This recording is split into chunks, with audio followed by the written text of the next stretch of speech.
BRICS शब्द की शुरुआत हुई है 2001 के अंदर। यह शब्द 2001 के अंदर जिम ओ'नील नाम के एक व्यक्ति ने लाया था। उन्हें गोल्डमैन के नाम से भी जाना जाता है। उन्होंने कहा था कि लगभग भारत, चीन, रशिया और ब्राजील, इन 4 देशों के अंदर दुनिया की 40% आबादी रहती है। लेकिन इन चारों देशों की जो इकोनॉमी स्थिति है, अर्थव्यवस्था है, वो काफी अच्छी नहीं है। तो फिर अगर ये चारों देश अपनी इकोनॉमी सुधारने के लिए एक होकर कुछ करते हैं और इन चारों देशों की इकोनॉमी अच्छी होती है, अर्थव्यवस्था अच्छी होती है इन देशों की, तो फिर ऑटोमेटिकली वहां के लोग भी आगे बढ़ जाएंगे।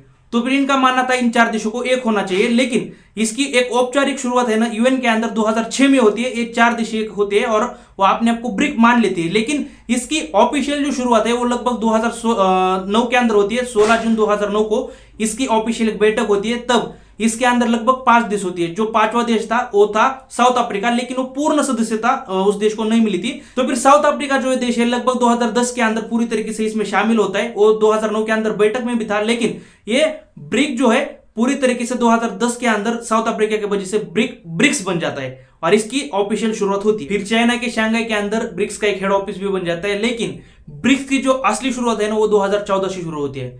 अब देखिए इसे कंप्लीट एकदम ध्यान से सुनिए कैसे। 2014 के अंदर रशिया क्रिमिनिया के ऊपर हमला कर देता है। क्रिमिनिया यूक्रेन का एक पार्ट था और यूक्रेन के अंदर तब रशिया को फेवर करने वाली सरकार थी, लेकिन यह सरकार अमेरिका की वजह से वहां पर गिर जाती है और यूक्रेन के अंदर अमेरिका को फेवर करने वाली सरकार बन जाती है। इसीलिए रशिया ने यूक्रेन के ऊपर हमला करा था और इस हमले के हमला करके है ना उसने क्रिमिनिया को अपने कंट्रोल में ले लिया रशिया ने। लेकिन बाद में अमेरिका ने रशिया को टारगेट करने के लिए डायरेक्टली रशिया के ऊपर हमला नहीं कर सकता ना अमेरिका, तो फिर अमेरिका डायरेक्टली रशिया की इकोनॉमी के ऊपर हमला करता है, अर्थव्यवस्था के ऊपर हमला करता है और रशिया के ऊपर है ना इतने सैंक्शन लगा देता है कि रशिया की इकोनॉमी खत्म हो जाए और लगभग है ना रशिया को वो G8 से भी टेम्पररी बैन करके बाहर निकल देता है। अमेरिका ऐसा करता है। तो फिर रशिया को है ना G8 से बाहर निकल दिया जाता है। तो फिर रशिया वेट करता है, अभी ये सैंक्शन खत्म हो गए, अगले साल हो गए, नेक्स्ट साल हो गए, लेकिन ये खत्म ही नहीं हो रहे थे, सैंक्शन खत्म नहीं हो रहे थे और G8 का ऊपर जो बैन लगा था वो भी खत्म नहीं हो रहा था। तो फिर रशिया खुद बोलता है कि ठीक है भाई, मुझे नहीं रहना इस G8 के अंदर, मैं छोड़ रहा हूं मेरी सदस्यता, और G8 बन जाता है G7। तो फिर अभी जो हम G20 बोलते हैं ना वैसे G8 था पहले और अब ये G7 बन चुका है। देखिए जिन लोगों को लग रहा था कि ये बात 2017 के अंदर खत्म होगी, लेकिन नहीं, यहां पर 2 चीजें हुई। एक, पुतिन अमेरिका की इकोनॉमी को चौपट करने के लिए तैयारी कर रहे थे और वहीं पर अमेरिका रशिया की इकोनॉमी चौपट करने के लिए तैयारी कर रहा था। अमेरिका बिल्कुल चाह रहा था कि रशिया और यूक्रेन का युद्ध हो, चाहे वो किसी भी तरीके से हो। इसलिए अमेरिका ने एक लॉलीपॉप दिखाया जिसका नाम था नाटो और जेलस की इस चक्कर में फंस गया और 2022 के अंदर इन दोनों का युद्ध हो गया। रशिया और यूक्रेन का। और रशिया की मजबूरी थी इस युद्ध के अंदर उतरना, क्योंकि अगर रशिया का दुश्मन उसके सामने आकर बैठेगा तो फिर रशिया बाद में कुछ नहीं कर सकता। इसलिए दुश्मन आने से पहले रशिया को युद्ध करना पड़ा यूक्रेन के ऊपर। तो फिर यह रशिया की मजबूरी थी। बाद में अमेरिका ने इसके चक्कर में इतने सारे सैंक्शन लगाए, इस हजारों सैंक्शन लगाए रशिया के ऊपर। लगभग $300 मिलियन के है ना जो सेंट्रल बैंक के अंदर इनके एसेट थे, मतलब जो पैसा था, उस पैसे को भी फ्रीज कर दिया। किसी देश ने विरोध नहीं किया, बस एक ने किया था, सऊदी अरब ने। बाद में है ना जो पुतिन सोच रहे थे कि हम भी अमेरिका को है ना जिस तरीके से उन्होंने हमारी इकोनॉमी चौपट की है ना, जो पुतिन सोच रहे थे हम भी उनकी इकोनॉमी चौपट करेंगे, उस प्लान को एग्जीक्यूट करने का मतलब टाइम आ चुका था। लगभग 2022 का टाइम था, लेकिन वो युद्ध का टाइम चल रहा था, इसलिए पुतिन शांत थे। लेकिन 2030 के अंदर ये बात कंफर्म थी, ये होना था, लेकिन 2030 के अंदर नहीं हुआ। लेकिन 2024 के अंदर जब ये ब्रिक्स सम्मेलन रशिया के अंदर हुआ, तब पूरी दुनिया की नजर इस ब्रिक्स सम्मेलन के ऊपर थी। जैसे G20 का सम्मेलन होता है तब पूरी दुनिया की नजर इस सम्मेलन के ऊपर होती है G20 की, वैसी सेम नजर पूरी दुनिया की इस बार इस ब्रिक्स सम्मेलन के ऊपर थी।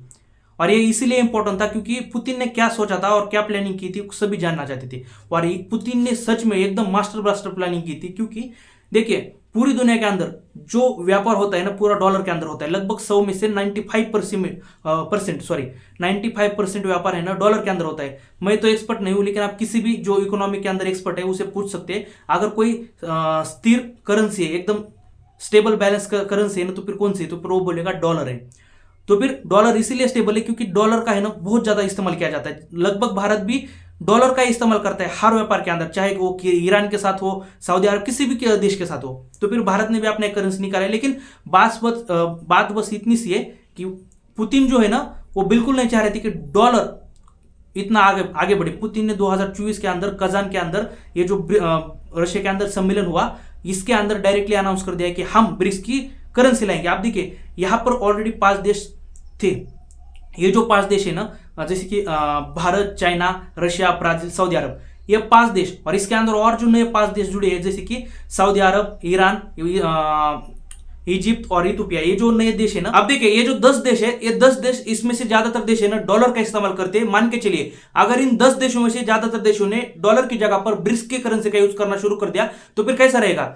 लेकिन अब देखिए एग्जांपल के लिए भारत चाइना से भी व्यापार करता है, लगभग सऊदी अरब से भी व्यापार करता है। एक एग्जांपल के लिए आप मान के चलिए भारत है ना सऊदी अरब से तेल खरीदता है, पेट्रोलियम खरीदता है, तो फिर इसके लिए है ना भारत बदले में, पेट्रोलियम के बदले में भारत हजारों करोड़ रुपए के डॉलर एक्सचेंज डॉलर देता है उसको करेंसी में, बराबर। लेकिन मान के चलिए अगर उसे करेंसी के बदले में ये जो करेंसी है डॉलर के बदले में अगर भारत उसे ब्रिक्स का करेंसी देता है, मतलब ब्रिक्स का पैसा देता है जो कि अभी आने वाला है, तो फिर ये करेंसी देता है, तो फिर इससे है ना डॉलर के ऊपर थोड़ी सी रोक लगेगी और डॉलर का थोड़ा नुकसान भी होगा। तो फिर इससे है ना ब्रिक्स के जो भी देश है और ब्रिक्स की जो करेंसी उसको फायदा भी होगा। लेकिन इसका एक दिक्कत भी, प्रॉब्लम भी, देखिए अभी ये जो है ना लगभग यूरोप साइड क्या मतलब वेस्टर्न कल्चर वेस्ट के जो देश है जैसे कि अमेरिका भी हो गया, ब्रिटेन से भी जो देश है, यूरोप का पूरा जो देश है, वो जो सारे देश है उसके उन देशों के अंदर तो ये अभी करेंसी चलेगी नहीं ब्रिक्स की। लेकिन ये तो कंफर्म है ये जो 10 देश है ब्रिक्स के, उन 10 देशों के अंदर तो ये करेंसी चल सकता है। जैसे कि मान के चलिए अगर वहीं पर सऊदी अरब से अगर हमें खरीदारी करनी है, जैसे कि अगर हमें पेट्रोलियम लेना है, तो फिर हम डॉलर की जगह पर ब्रिक्स की करेंसी का यूज कर सकते हैं, क्योंकि सऊदी अरब अब ब्रिक्स का एक अलायंस सदस्य है और एक पार्टनर बन चुका है। तो फिर है ना जितने भी 10 देश है, अगर हम 10 देश आपस में अगर ब्रिक्स की करेंसी का यूज करना शुरू कर देना, तो फिर ब्रिक्स की करेंसी को बहुत ज्यादा फायदा मिल जाएगा और वहीं पर डॉलर को थोड़ा सा नुकसान झेलना पड़ेगा। और यही स्टेप है, फर्स्ट स्टेप, यही से डॉलर को नुकसान होना शुरू हो जाएगा, क्योंकि स्टेप बाय स्टेप ही होता है ना नुकसान किसी का भी। और वैसे भी भारत है ना डॉलर के लिए अभी तैयार भी नहीं, भारत खुद बोल रहा है, क्योंकि सुधांशु त्रिवेदी जी ने खुद कहा है, उन्होंने है ना वो जो पक्ष रखते हैं ना, वो मीडिया के सामने जो पक्ष रखते हैं ना, वो सरकार का पक्ष होता है। अभी लगभग 100 टन सोना भारत के अंदर वापस लाया गया है इंग्लैंड से, जो कि हमारा ही सोना था, इंग्लैंड के अंदर बैंक के अंदर गिरवी रखा था।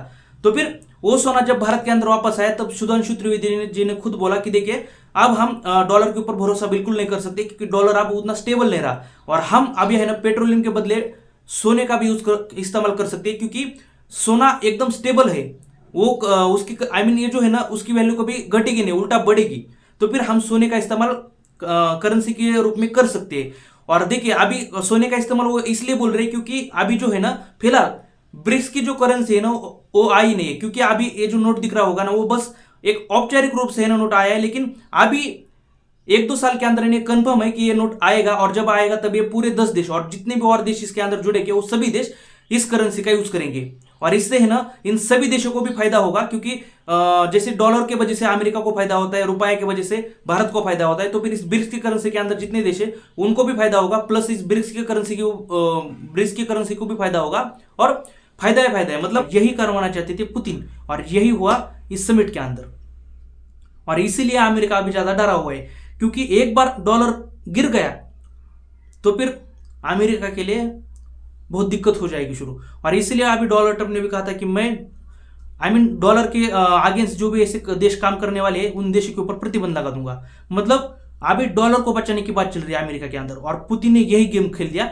और लगभग आपको पता होगा कि बहुत सारे देश ऐसे भी है जो और ज्यादा ब्रिक्स के अंदर जुड़ना चाहते हैं। लगभग ये जैसे G20 है ना, लगभग ब्रिक्स भी और देश जुड़कर है ना G20 जितना है बड़ा बन सकता है। ये ऑलरेडी काफी ज्यादा बड़ा बन चुका है, जैसे कि तुर्की जैसा देश भी इसके अंदर शामिल होने के लिए ट्राई कर रहा है। मतलब इस बात से हम समझ सकते हैं कि किस तरीके से ये ब्रिक्स अभी बड़ा हो रहा है। और पुतिन का ये पूरा मास्टर प्लान था, क्योंकि पुतिन को सबसे ज्यादा जरूरत थी, क्योंकि रशिया की इकोनॉमी सबसे ज्यादा यहाँ पर खराब हो रही थी। रशिया ने ब्रिक्स के अंदर ये भी कहा है कि हम जितने ब्रिक्स के सदस्य देश है ना, हम आतंकवाद के खिलाफ काम करेंगे, हम मेडिकल सेक्टर के अंदर काम करेंगे, हम रक्षा के अंदर काम करेंगे, हम अपने देशों की इकोनॉमी को स्टेबल करने के लिए काम करेंगे। मेन बात तो इकोनॉमी है देश की, हर देश की GDP ग्रोथ अच्छी करने के लिए ट्राई करेंगे। लेकिन इसके अलावा ये सारे देश इन बाकी के कामों के लिए भी संगठित होंगे। और सबसे अच्छी बात इसमें यह है कि जब ये देश आपस में इतने अच्छे तरीके से रहेंगे ना, जैसे कि भारत और चाइना जो इतने दिनों से खराब चल रहा था दोनों का रिलेशन, वो इसी सम्मेलन की वजह से पॉसिबल हुआ है, अच्छा हुआ। मतलब अमेरिका बिल्कुल चाह रहा था कि और हमारा रिलेशन खराब हो भारत और चाइना के, जो कि भारत और चाइना दोनों के लिए सही नहीं। लेकिन अब देखिए इस ब्रिक्स की वजह से ना भारत और चाइना का जो अभी रिलेशन है ना काफी ज्यादा अच्छा हुआ। और इसके अंदर कहा जा रहा है कि जो मध्यस्थता होगी ना वो पुतिन ने की होगी, क्योंकि पुतिन हमारे लिए कुछ भी कर सकते हैं, तो फिर इसीलिए पुतिन ने इसके अंदर मध्यस्थता की होगी। ये बात किसी से छुपी नहीं है। लेकिन जो भी हो, ये जो देश है ना वो शांत हुए, क्योंकि इसके अंदर जो अभी द्विपक्षीय वार्ता हुई है ना उसके अंदर देखिए, सबसे पहले तो कहा गया है कि आज से 5 साल पहले जो स्थिति थी एलएसी के ऊपर भारत और चाइना की, वो स्थिति कायम होगी। बाद में जो जो लद्दाख, गलवान, तवांग, सिक्किम, यहाँ पर जो हमारे सैनिक आमने सामने हुए थे उनके और हमारे, क्योंकि उन्होंने शुरुआत की थी, वहां पर जो सैनिक आमने सामने हुए थे वो सैनिक पहले जगह पर वापस लौट जाएंगे जहां पर पेट्रोलिंग करते थे, वहीं पर होगी। बाद में मोदी जी ने कहा कि देखिए, मोदी जी ने खास इस बात के ऊपर ध्यान दिया कि देखिए दोनों देश एक दूसरे का सम्मान करें, क्योंकि चाइना हर बार विश्वासघात करने की कोशिश करता है। और मोदी जी ने कहा कि विश्वास तो दोनों देश एक दूसरे के ऊपर विश्वास भी करे और सम्मान भी करे, मतलब ये दो देश एक दूसरे के ऊपर सम्मान करेंगे, एक दूसरे का सम्मान करेंगे और विश्वास करेंगे, तभी सारी चीजें ना शांत होगी। और मोदी जी ने इस बात के ऊपर भी बिल्कुल ज्यादा ध्यान दिया कि दोनों देश आतंकवाद के खिलाफ लड़े, मतलब उन्होंने डायरेक्ट इनडायरेक्टली ना चाइना को, पाकिस्तान को जो सपोर्ट करता है ना आतंकवाद के लिए, उसका विरोध किया। मतलब मोदी जी ने कहा कि देखिए चाइना, तुम पाकिस्तान के जो आतंकवाद के लिए साथ खड़े हो रहते हो ना वो मत करो, ये डायरेक्टली मैसेज दिया मोदी जी ने। तो फिर अभी जो पाकिस्तान कूद रहा था ना चाइना के बलबूते के ऊपर कि देखिए हम भी ब्रिक्स ज्वाइन करेंगे, क्योंकि उसे मदद वही चाइना कर सकता था, लेकिन मोदी जी और भारत की वजह से ना ये चाइना ये पाकिस्तान अब ब्रिक्स का सदस्य नहीं बन सकता, ये बात कंफर्म है। और आएगा तब भी क्या करेगा, अगर ब्रिक्स का सदस्य बन भी लेता है तो फिर क्या करेगा, ज्यादा से ज्यादा कश्मीर का मुद्दा उठाएगा, इसके अलावा तो उसे कुछ आता ही नहीं पाकिस्तान को, तो फिर ये आएगा तो नहीं। और जो इसे लग रहा था कि नहीं तुर्की मदद करेगा, तुर्की भी नहीं आएगा, क्योंकि तुर्की को खुद ब्रिक्स के अंदर ज्वाइन होना है, क्योंकि तुर्की चाहता है ब्रिक्स के अंदर ज्वाइन होना, तो फिर तुर्की भी भारत के आगे बिल्कुल जाएगा नहीं, क्योंकि भारत की मदद चाहिए तुर्की को अगर उसे ब्रिक्स के अंदर आना है तो फिर तुर्की ब्रिक्स के अंदर आने के लिए भारत के खिलाफ नहीं जाएगा। और अगर आएगा भी तुर्की तो फिर वो कभी भी कश्मीर मुद्दे के ऊपर है ना भारत के खिलाफ नहीं जाएगा और पाकिस्तान का साथ बिल्कुल नहीं देगा, जो कि भारत के लिए काफी ज्यादा अच्छी बात है। और सच में ब्रिक्स जो हुआ सम्मेलन, जो सब कुछ सारी चीजें हुई काफी अच्छी हुई। और अगर मुझसे बताने में कुछ गलती हो तो सॉरी, और मुझसे जितना हो सका अच्छा बताने का मैंने ट्राई किया। तो फिर अच्छा लगो ठीक है, धन्यवाद, बुरा लगो सॉरी।